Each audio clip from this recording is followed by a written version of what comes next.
Hello and welcome to Sports Outlet. I'm your host, Otto Gomez, and I'm joined here today by Mike Jozwiak and Ellie Schuckman. Today we'll be talking about the NHL and what to expect down the stretch into the playoffs. To start things off, let's talk about the Islanders and whether or not you guys believe they are a legitimate threat in the Eastern Conference. Mike, we'll start with you.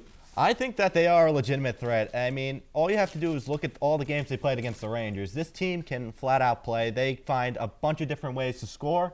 I've always said that they're a they're a decent goaltender away from being a legitimate threat, and I think Havlik has been that guy.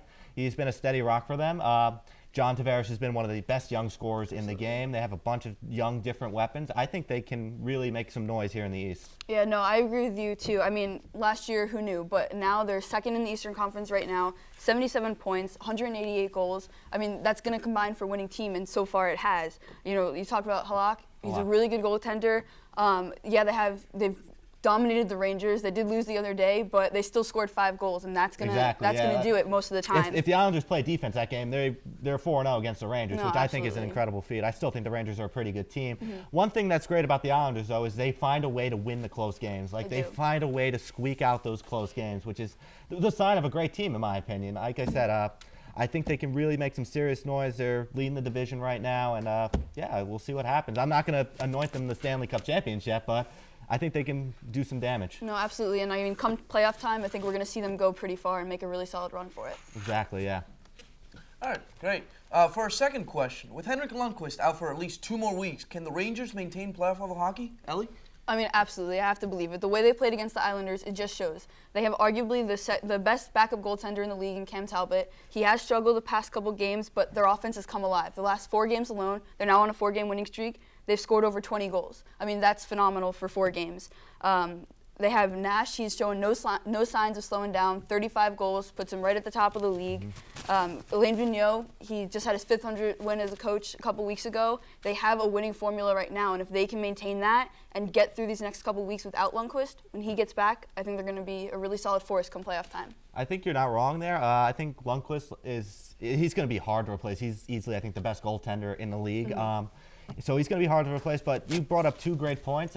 Nash, he's playing fantastic right now. He's looking like his former self from his Columbus days. Absolutely. And the coach of the Rangers, I think he's definitely one of the most underrated coaches in the league. He took them to the Stanley Cup Finals last year. Mm-hmm. So I think it'll be tough to replace Lundqvist. Don't get me wrong. Absolutely. But I mean, no one can do that. No one can replace the King. But that's hard for me to say as a Devils fan. But yeah, he's a great guy. I think the Rangers, they'll be fine without him. It'll be tough, but I think they'll be all right. As long as they still have that offense going, which so far they do, I think they'll be all right. Yes. Yeah, and I'm sure he'll come back and they'll get back right in stride. Once they do get him back, that'll be a tough team to stop, I think. Absolutely. Well, that'll do it for our first segment. When we come back, we'll get into a rapid fire round. Stay with us.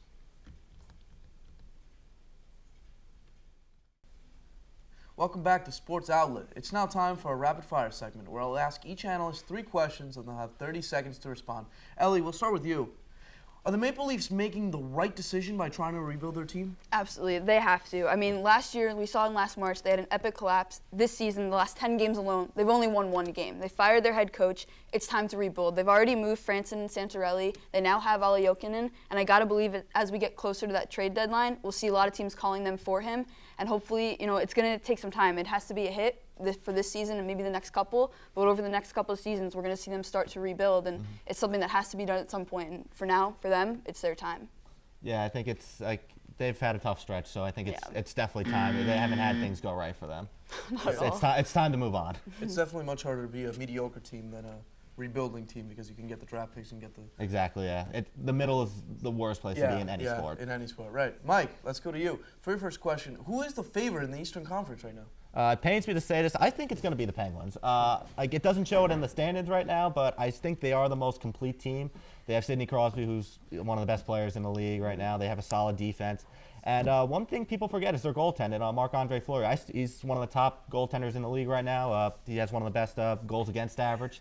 I think he's one of the key reasons why the Pittsburgh Penguins could make a run in the Eastern Conference this year.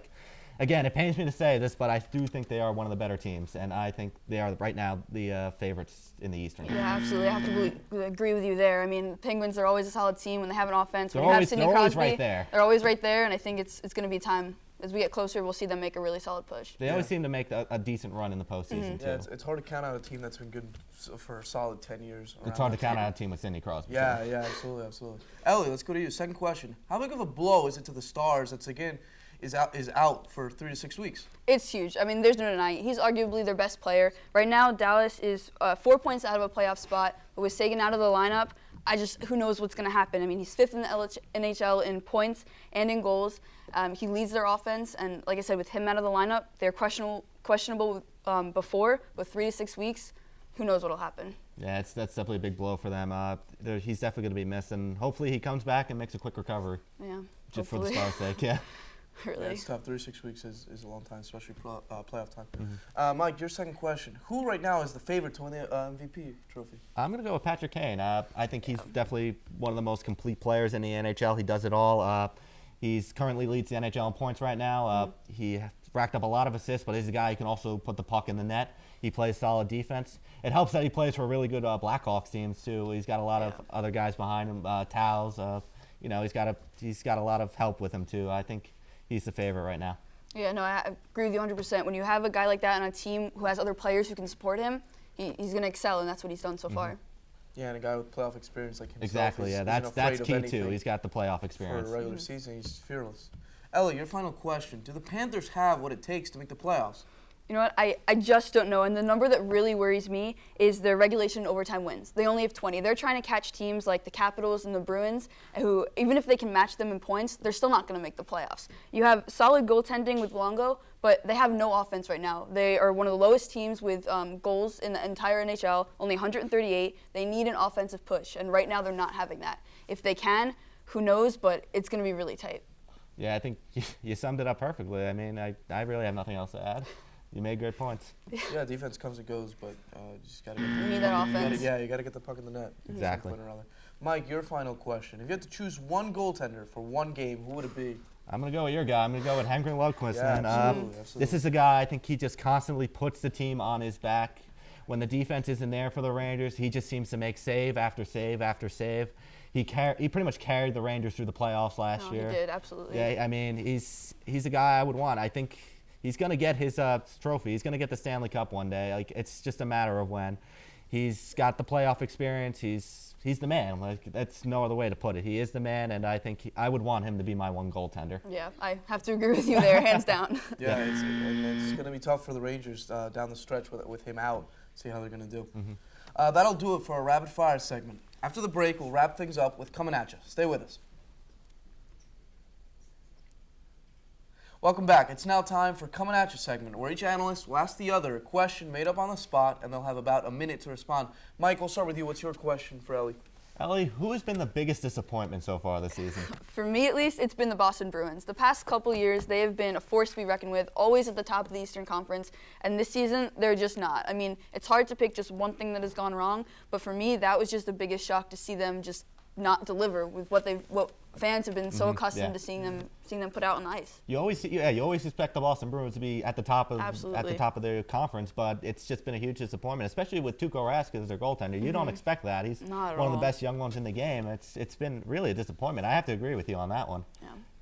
Yeah, it's really tough for a very good sports city like Boston for their fans. To see them just exactly when not Boston's deliver. had such a good run, sports-wise, especially with the Boston Bruins, it's hard to see them be in the spot that they're in right now. That's right. And Ellie, what's your question for Mike? What is wrong with the Devils? What's not wrong with the Devils? I think that's the more appropriate question. This team is just too old. That's their problem. When Jaromir Jagr and Scott Gomez are your top two scorers, that's a problem. They just lack the athleticism right now to run their system. That's what got Pete DeBoer fired. The guys they have are too old to run that system, to skate up and down the ice, do the forecheck properly. I think they have some solid pieces. They have some young defensive guys. Adam Larson, Corey Schneider, I think is still one of the he's a really good goaltender. He's not one of the elites, but he's still really good. You can win with him.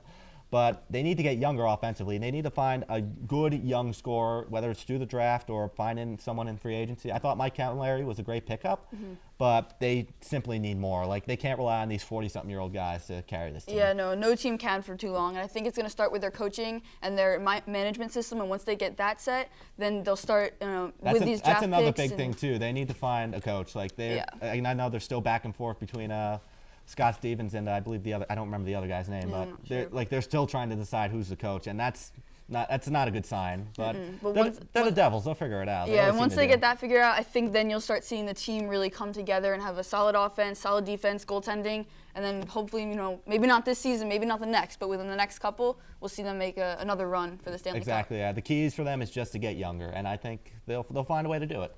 Absolutely. Like we talked about before, the key is rebuilding. You can't just stay in that mediocrity level for a long time. And it starts with the coaching staff, like you said. You got to work yourself down.